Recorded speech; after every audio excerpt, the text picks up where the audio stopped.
Well, a big change is the technology that has got into our machinery. I mean, when my dad had his first combine, it was just a standard transmission. You had no variable speed. It only went. I think top speed was 3 miles an hour.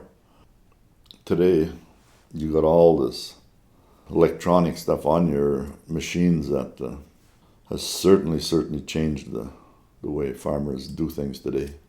Combines were introduced, they kept getting bigger and bigger, and I think, not only combines that got bigger, but the tractors got bigger, everything got bigger.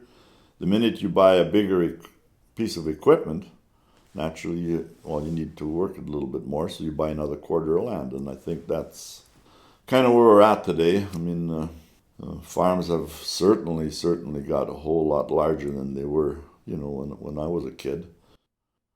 Quite interesting. Everything would be done with horses. The world, if you like, was the communications was the railroad. That was the way things moved around, either by people or by freight. It was the railroad was key to the development of the fruit industry in southern BC, because without it, there would be no way of moving fruit to a market anywhere. So it was really the beginning of the railroad into this area from Sicamous and the main line of the CPR was the beginning of the fruit industry in southern BC. Anyhow, I get back to 33 and the varieties that were in vogue. It's interesting, they were in vogue. The Duchess and the Wealthy, the early varieties, were in vogue because there were large thrashing crews in the prairies. And these crews, the wives of the farmers would cook and provide for large crews harvesting the grain crop in August and September. And there were big markets for these early apples.